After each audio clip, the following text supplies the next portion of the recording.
হজরত নূহ আলাইহিস সালাম আল্লাহ তাআলার তরফ থেকে জাহাজ তৈরির কড়া নির্দেশ পেয়ে হয়রান হয়ে গেলেন এবং তিনি চতুর্দিকে ছোটাছুটি করতে আরম্ভ করলেন। কোথায় লোকজন, কোথায় প্রয়োজনীয় মালপত্র, কোনো কিছুরই তার জোগাড় নেই। তবুও আল্লাহ তাআলার নির্দেশ যথাসত্ত্বর কার্যকরী করতে হবে। তাই তিনি তার গুটি কয়েক অনুসারীদের কাছে গেলেন এবং তাদেরকে বললেন যে, আল্লাহ তাআলা আমাকে নৌকা বানানোর আদেশ দিয়েছেন, তাই আমি কি করব কিছুই ভেবে পাচ্ছি না। তাই তোমরা আমাকে এই কাজে সাহায্য করো। নূহ আলাইহিস সালামের কথা শুনে তার অনুসারীরা বলল, হে নবী, আমরা আপনাকে সব ধরনের কাজে সহযোগিতা করব। বলুন, এখন আমাদের কি করতে হবে? তখন হযরত নূহ আলাইহিস সালাম বললেন, তাহলে চলো আমার সঙ্গে। ফলে তারা সকলেই নবীর কথা মতো চলতে শুরু করলো। অতঃপর হযরত নূহ আলাইহিস সালাম তার রূপা গাছটির নিকটে গিয়ে যা দেখলেন তাতে তিনি অবাক হয়ে গেলেন। কারণ তিনি দেখলেন যে মাত্র কয়েক বছরের মধ্যে যে ক্ষুদ্র ডালটি এক বিশাল বৃক্ষে পরিণত হয়ে গিয়েছে। গাছটি ৬০০ গজ লম্বা এবং ৪০০ গজ বিস্তৃত হয়ে মানুষের একটি প্রদর্শনী বস্তুতে পরিণত হয়ে গিয়েছে এবং বহু দূর দূরান্ত থেকে মানুষ এসে গাছটি দর্শন করছে। হযরত নূহ আলাইহিস সালামের ভক্তদের মধ্যে এক ব্যক্তি ছিল অসাধারণ শক্তির অধিকারী। তার নাম ছিল আহাম। সে একসাথে কয়েক শত মানুষের সাথে লড়তে ভয় পেত না।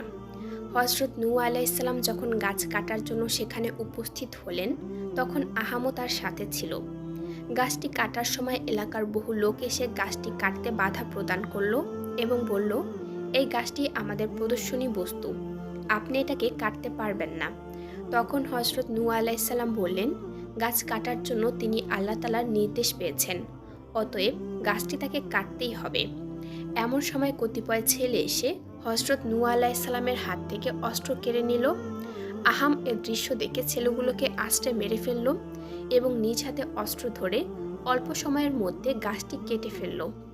এ অবস্থা থেকে স্থানীয় লোকেরা আর কেউ বাধা প্রদান করতে সাহস পেল না এবং তারা সকলেই সেখান থেকে পালিয়ে গেল। অতঃপর হযরত নূহ আলাইহিস সালাম কয়েকদিন বসে গাছ কেটে তক্তা বের করলেন এবং ছোট ছোট শাখাগুলো কেটে পেরেক বানিয়ে নিলেন। তারপর নবীর সারা জীবনের হেদায়েতের ফসল মাত্র ৪০ জন উম্মত নিয়ে জাহাজ তৈরির কাজে হাত দেন। ১০০০ গজ লম্বা এবং ৪০০ গজ প্রস্থ এক জাহাজ তৈরির পরিকল্পনা নিয়ে কাজ আরম্ভ করলেন।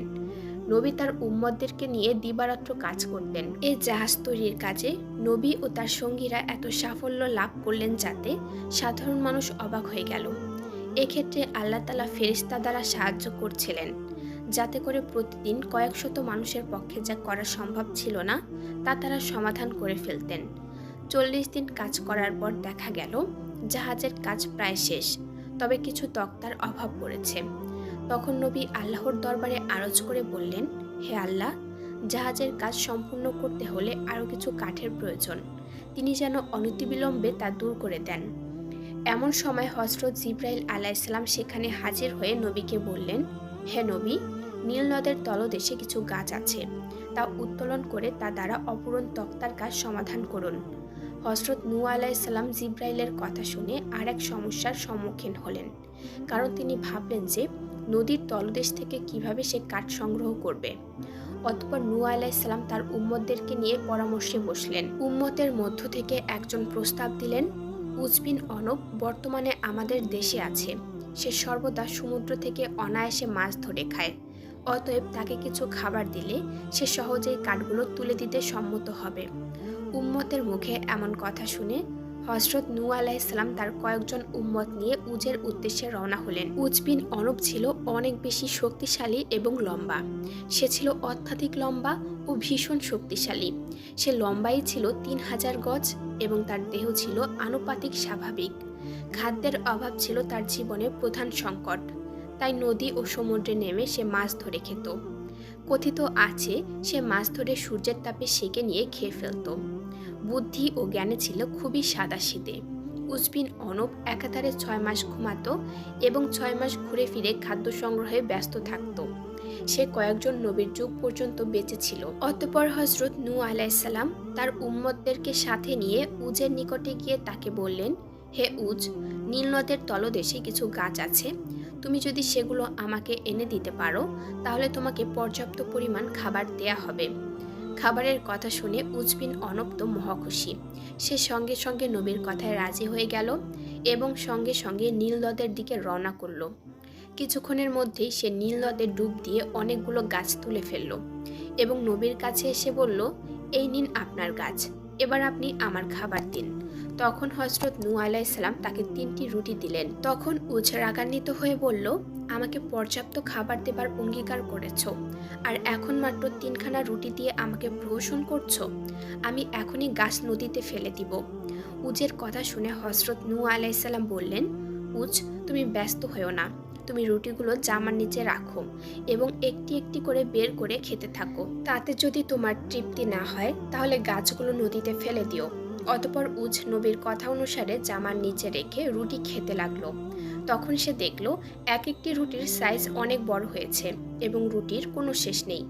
একাধারে সে 12টি রুটি খেয়ে ফেলল এবং হাসি দিয়ে বলল, হে নবী, তুমি আমাকে অনেক দিন পর পেট ভরে খাওয়ালে, এজন্য তোমাকে অশেষ ধন্যবাদ। আগামীতে আর যদি কোনো কাজে আমাকে প্রয়োজন হয় তবে এভাবে খাবারের ব্যবস্থা করো, আমি নিঃসন্দেহে তোমার সব কাজ করে দেব। জামা উল্টে উজ দেখল তার পূর্বের 3খানা রুটি সম্পূর্ণই অক্ষত রয়েছে। সে তখন হযরত নূহ আলাইহিস সালামকে বলল, এই রুটি 3খানা আমি নিয়ে যাব। হযরত নূহ আলাইহিস সালাম বললেন, হ্যাঁ, ওটা তোমার, ওটা তুমি নিয়ে যাও, তবে মনে রেখো এই রুটিতে তোমার অনেক দিন চলবে। ফলে উজ খুশি মনে রুটি নিয়ে সেখান থেকে চলে গেল। অতঃপর হযরত নূহ আলাইহিস সালাম উজের উঠানো গাছগুলো তার সঙ্গীদের দ্বারা বহন করে নৌকা বানানোর স্থানে ফিরে এলেন এবং অতি সত্বর তক্তা করে জাহাজের অসমাপ্ত কাজ আরম্ভ করে দিলেন। সপ্তাহখানেকের মধ্যে তিনি জাহাজের সম্পূর্ণ কাজ সমাধান করে ফেললেন। এদিকে দেশের হাজার হাজার মানুষ জাহাজ নির্মাণের খবর শুনে প্রতিদিন দেখতে আসতো এবং বিদ্রূপের হাসি দিয়ে বলতো, হে নবী, মরুভূমির মধ্যে জাহাজ তৈরির কাজটা একটা হাস্যকর ব্যাপার ছাড়া আর কি হতে পারে। এই বলে তারা আবার সেখান থেকে চলে যেত। অতঃপর জাহাজ নির্মাণের কাজ সমাপ্ত করে হযরত নূহ আলাইহিস সালাম আল্লাহ তাআলার পরবর্তী নির্দেশের অপেক্ষা করতে থাকেন। এভাবে কয়েকদিন পার হয়ে গেল। হঠাৎ একদিন দেখা গেল কারা যেন রাতের অন্ধকারে জাহাজের মধ্যে পায়খানা প্রস্রাব করে সর্বনাশ করেছে। হযরত নূহ আলাইহিস সালামের আর বুঝতে বাকি রইল না এটা কাদের কাজ। তিনি দুর্বল, ওদের সাথে মোকাবেলায় অগ্রসর হওয়া তার পক্ষে সম্ভব নয়। তাই তিনি আল্লাহ তাআলার দরবারে নালিশ করে রাখলেন। ওদিকে বিধর্মীরা আলোচনা করল যে প্রতিদিন তার নৌকায় মলমূত্র করে আসবেন। তাই তারা উল্লাস করে জাহাজে পায়খানা করতে আরম্ভ করতে লাগলো। দিন দিন তাদের সংখ্যা বৃদ্ধি পেল। এখন শুধু রাতে নয়, দিনের বেলাতেও দলে দলে মানুষ এসে জাহাজে পায়খানা প্রস্রাব করে যেতে থাকে।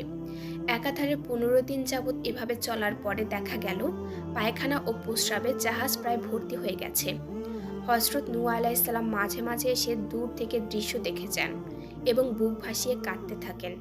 অতঃপর একদিন এক অন্ধ ব্যক্তি জাহাজে পায়খানা করার সময় পা ফসকে জাহাজের মধ্যে পড়ে যায় এবং মলমূত্রের মধ্যে একেবারেই ডুবে যায়। তারপর সে কোনো রকমে সাঁতরে উপরে উঠে আসে এবং উপরে উঠে সে দেখে তার চোখের অন্ধত্ব দূর হয়ে গিয়েছে, তার চেহারা ও সৌন্দর্য পুরো বদলে গিয়েছে।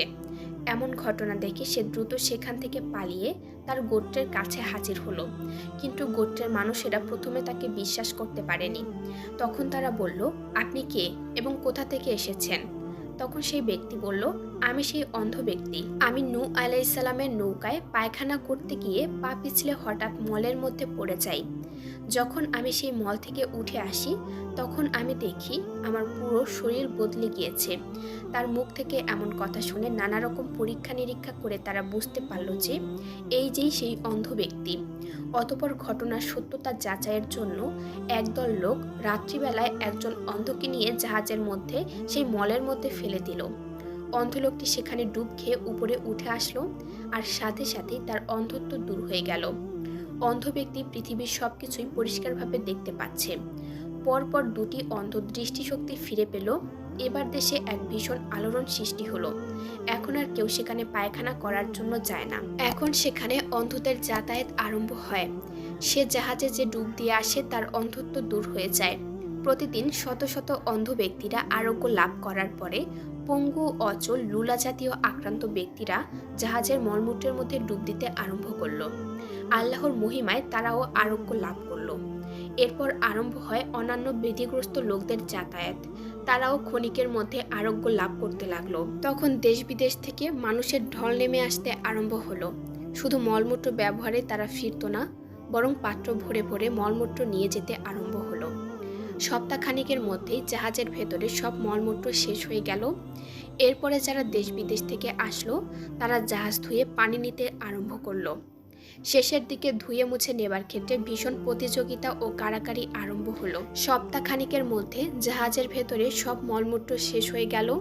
তখন আল্লাহ তাআলা হযরত নূহ আলাইহিস সালামকে আদেশ দিলেন যে তোমার খাঁটি উম্মতদেরকে এবং পৃথিবীর সমস্ত পশু পাখি থেকে একজোড়া করে জাহাজে উঠাও। হযরত নূহ আলাইহিস সালাম আল্লাহর নির্দেশ শুনে খুবই বিব্রত বোধ করলেন, কারণ পৃথিবীর বিভিন্ন স্থানে বিভিন্ন প্রাণীর বাস। অতএব সারা পৃথিবী ঘুরে অল্প সময়ের মধ্যে কিভাবে এগুলো তিনি সংগ্রহ করবেন, বিষয়টি তার কাছে অত্যন্ত কঠিন বলে মনে হতে লাগলো। তখন জিবরাইল আলাইহিস সালাম নবীর কাছে উপস্থিত হয়ে বললেন, এ ব্যাপারে আপনি আদৌ চিন্তাযুক্ত হবেন না, আল্লাহ তাআলা এ বিষয়ে আপনাকে সাহায্য করবেন। একথা শুনে নবী আশ্বস্ত হলেন। নবীকে আরও বলা হলো, আপনি বিলম্ব না করে অতি সত্বর এ কাজ সমাধান করুন, কারণ কয়েকদিন পরে এক মহাপ্লাবন আসছে, তাতে পৃথিবী তলিয়ে যাবে। অতঃপর নবী আল্লাহ তাআলার নির্দেশক্রমে নানা জায়গায় সফর আরম্ভ করলেন এবং সকল জায়গা থেকে সম্ভাব্য সকল প্রাণী বৃক্ষ সংগ্রহ করতে আরম্ভ করলেন। আত্মীয় স্বজনদের মহাবিপদের পূর্বাভাস দিলেন এবং জাহাজে অবস্থান গ্রহণের জন্য বললেন, কিন্তু আত্মীয় স্বজনেরা তার কথার প্রতি তেমন একটা ভ্রুক্ষেপ করল না। ফলে তিনি সেখান থেকে চলে গেলেন। ইতিমধ্যে দেখা গেল বন জঙ্গল থেকে বিভিন্ন জাতের প্রাণীরা কোনো খবর পেতে রেখেই জাহাজের নিকটে এসে ভিড় জমিয়েছে। হযরত নূহ আলাইহিস সালাম জাহাজের নিকটে এসে প্রাণীদেরকে তাদের নির্দিষ্ট স্থানে উঠিয়ে নিলেন। এর মধ্যে হযরত নূহ আলাইহিস সালামের আত্মীয় স্বজনদের সংখ্যা ছিল খুবই কম। এমনকি হযরত নূহ আলাইহিস সালামের ছেলে কেনান জাহাজে উঠতে রাজি হলো না। হযরত নূহ আলাইহিস সালাম বারবার তাকে বললেন, কিন্তু সে কোনো কথায় রাজি হয়নি। সর্বশেষে হযরত নূহ আলাইহিস সালাম ক্রোধান্বিত হয়ে ছেলেকে বললেন, ওঠ শয়তান, জাহাজে ওঠ। এ কথা বলার সাথে সাথে ইবলিস সকলের সামনে দিয়ে এক লাফ দিয়ে জাহাজে উঠে বসল। কিন্তু কেনানের আর জাহাজে ওঠা হলো না। তখন তিনি নিরুপায় হয়ে আল্লাহর দরবারে আরজ করে বললেন, হে খোদা, তুমি একসময় আমাকে বলেছিলে যে আমার পরিবার বর্গকে ধ্বংসের কবল থেকে রক্ষা করবে, সে মর্মে আমার সন্তান কেনানকে রক্ষা করো। আল্লাহ তাআলা তার উত্তরে বললেন, তুমি আল্লাহর নবী আর কেনান কাফের, অতএব সে তোমার পরিবার বর্গের লোক হবার যোগ্য নয়, তার কথা তুমি ছেড়ে দাও।